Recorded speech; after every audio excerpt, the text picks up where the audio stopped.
On July 15th, 2026, two separate teams of astronomers working on opposite sides of the world using completely different telescopes and with no knowledge of what the other was doing, sent nearly identical papers to the same scientific journal on the very same day. Both papers announced the exact same discovery: a giant planet orbiting one of the most famous, most closely studied stars in the night sky, a planet that had been sitting quietly inside telescope images since at least 2014, invisible in plain sight, for more than 11 years, before anyone finally noticed it was there. This is the story of Beta Pictoris d, the faintest planet ever directly imaged from Earth, and the strange, almost accidental way two independent research teams stumbled onto the same hidden world at exactly the same moment.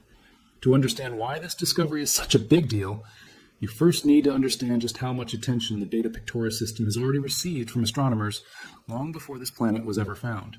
Beta Pictoris is a young star, sitting about 63 light-years from Earth in the southern constellation Pictor, and by the standards of stars, it is remarkably young, somewhere between 20 and 23 million years old. Compare that to our own Sun, which has been burning steadily for roughly 4.5 billion years, and Beta Pictoris looks almost like a cosmic infant, still actively shaping its own planetary system in real time. That youth is exactly what makes Beta Pictoris so scientifically valuable. The star is surrounded by an enormous dense debris disk, a swirling ring of dust, rock, and icy material left over from the same violent process that originally formed its planets, material that our own solar system shed and cleared away billions of years ago. Because Beta Pictoris is still so young, astronomers get a genuinely rare opportunity. A real-time look at what a planetary system looks like relatively soon after its planets first finished forming, before all that leftover debris has had time to settle, clear out, or get swept away entirely. For decades, Beta Pictoris has been one of the single most intensively studied stars in the sky, specifically because of this debris disk. Astronomers have pointed nearly every major telescope available at it, hoping to understand planet formation and progress. The disk itself was first discovered all the way back in 1984, making Beta Pictoris one of the very first stars ever confirmed to host a visible debris disk at all, decades before the first confirmed exoplanet of any kind was discovered around a Sun-like star in 1995. That early discovery helped establish Beta Pictoris as a kind of permanent fixture in exoplanet research, a system astronomers have returned to again and again across more than 4 decades, testing new instruments, new techniques, and new theories of planet formation against the same familiar target. In 2008, that patience paid off when researchers directly imaged a giant planet orbiting the star, naming it Beta Pictoris b. It was a landmark discovery at the time, one of the first planets ever directly photographed outside our own solar system, rather than detected indirectly through its effects on starlight. Years later, in 2019, a second planet was confirmed in the same system, Beta Pictoris c, found using a different technique entirely, by watching for the subtle gravitational wobble it caused in its host star's motion, rather than photographing it directly. 2 confirmed planets, 1 debris disk studied more thoroughly than almost any other system in the galaxy, and after that second discovery in 2019, most astronomers reasonably assumed the Beta Pictoris system had given up its major secrets. It had already been one of the most observed stellar neighborhoods in modern astronomy for the better part of 2 decades. Then, in 2026, while a team of researchers was doing something almost mundane, simply trying to learn more about the atmosphere of the planet that had already been known since 2008, something completely unexpected showed up in their data. The team, led by Aidan Gibbs and Jean-Baptiste Ruffio at the University of California, San Diego, was using the James Webb Space Telescope's near-infrared spectrograph, an instrument known as NEIR-SPEC, specifically its integral field unit mode, to study Beta Pictoris b in detail. An integral field unit is not a camera in the way most people imagine a telescope instrument working. Rather than simply capturing a single image, it collects a full light spectrum for every individual point across its field of view simultaneously, effectively building a 3-dimensional dataset that combines an image with detailed chemical information at every single pixel. Where a normal camera produces a flat picture, an integral field unit produces something closer to a stack of hundreds of separate images, each one representing a slightly different wavelength of infrared light, layered together into a single dataset that can then be sliced apart and re-examined from countless different angles. The researchers were using that capability to study the known planet's atmosphere, looking for the specific chemical fingerprints of gases like carbon monoxide, methane, and water vapor, the kind of routine, careful atmospheric characterization work that has become one of Webb's signature scientific strengths. Webb itself makes this kind of work possible in ways that simply were not possible before. Launched in December 2021 and stationed nearly 1 million miles from Earth at the second Lagrange point, the telescope carries a 5-meter primary mirror, more than 2.5 times the diameter of Hubble's, tuned specifically to observe in the infrared light where young, glowing planets and cool, dusty disks show up most clearly. IRSpec's integral field unit mode was designed with exactly this kind of close-in exoplanet characterization in mind, and Beta Pictoris b had already served as one of its proving grounds. Nobody involved expected that same proving ground data to eventually double as the discovery record of an entirely different planet.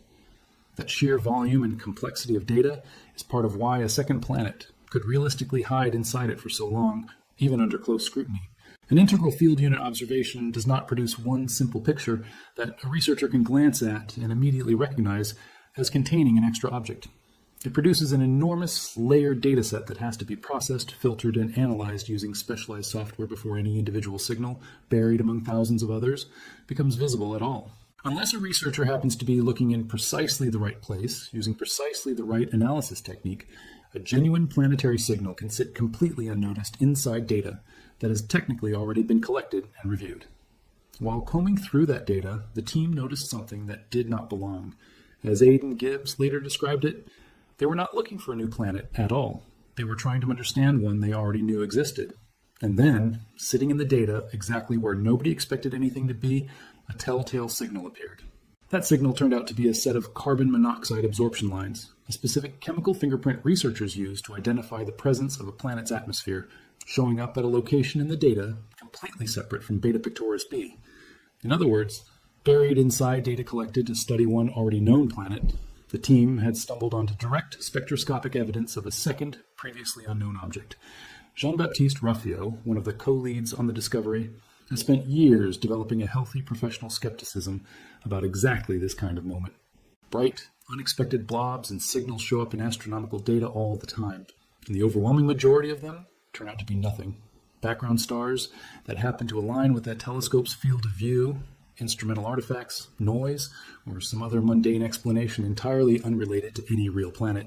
As Ruffiot put it afterward, astronomers have learned, often the hard way, not to trust bright blobs and images because most of them simply are not real and vanish the moment you look closer. But this particular signal did not vanish. The team ran it through a battery of careful checks, ruling out instrumental artifacts, background contamination, and processing errors. And the signal held up every single time. What they were looking at was a genuine planet, later named Beta Pictoris d, sitting in the exact same system that had already been studied more intensely than almost any other star in the galaxy, hiding in plain sight the entire time. Here's where the story becomes genuinely strange, and where the coincidence at the center of this whole discovery comes into focus. On that very same day, July 15th, 2026, a completely separate team of researchers published an entirely independent paper in the exact same scientific journal, the Astrophysical Journal Letters, announcing the exact same planet discovered through an entirely different method, using an entirely different telescope, without any contact whatsoever between the two research groups.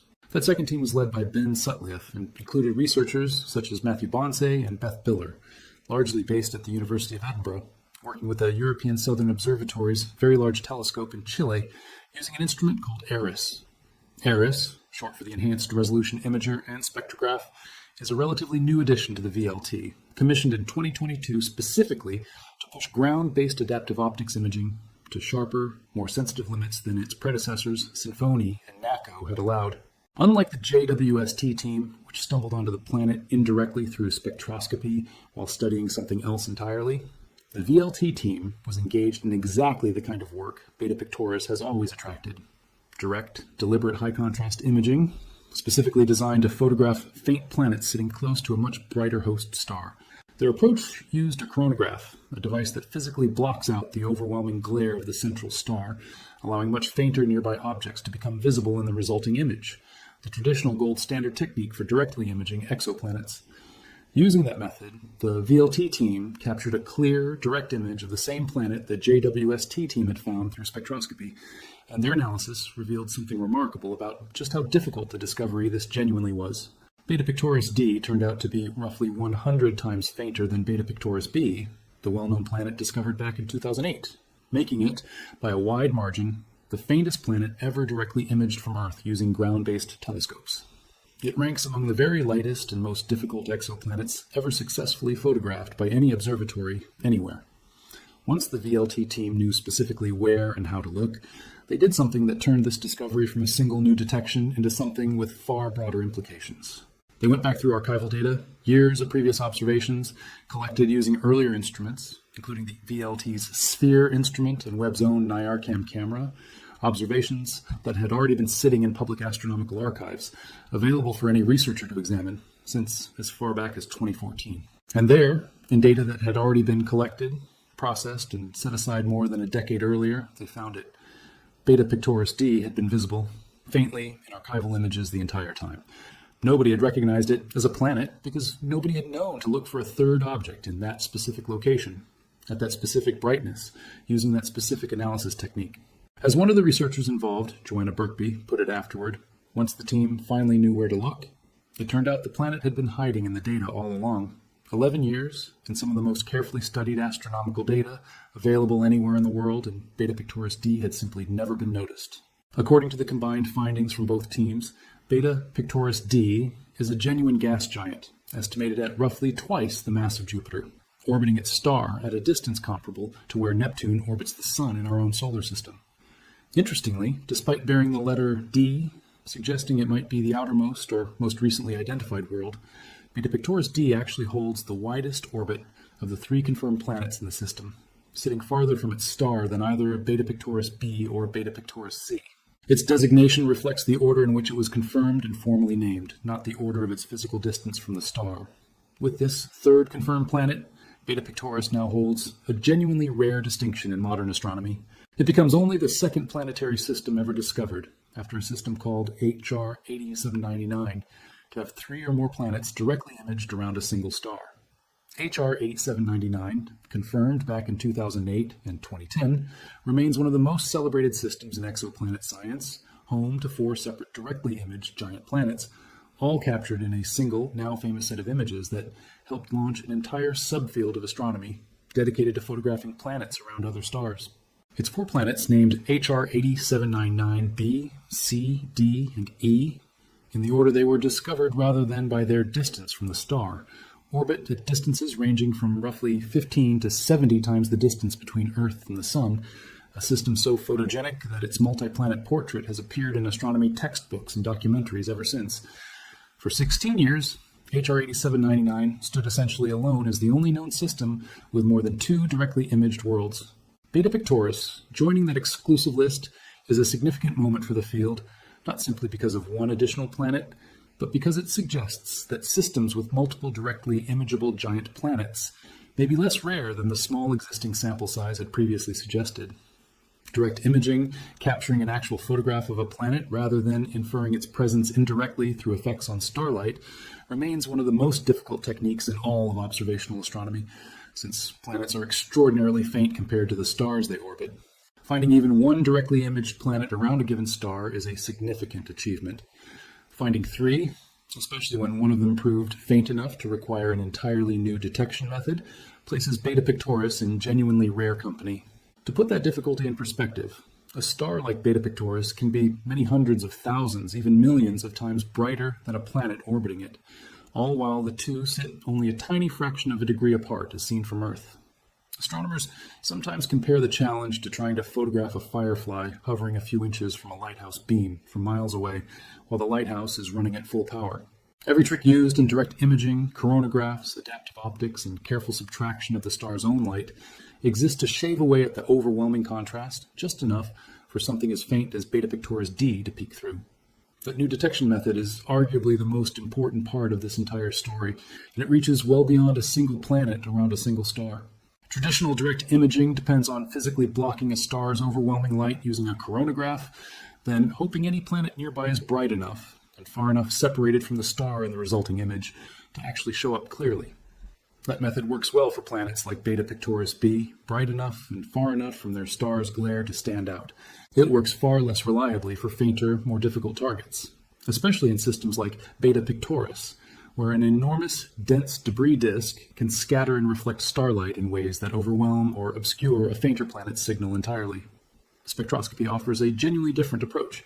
Rather than depending on a planet appearing as a clear, isolated point of light in a conventional image, this method instead searches for a planet's unique chemical fingerprint, spread out across an entire spectrum of infrared light, at whatever specific location in the data that fingerprint happens to show up.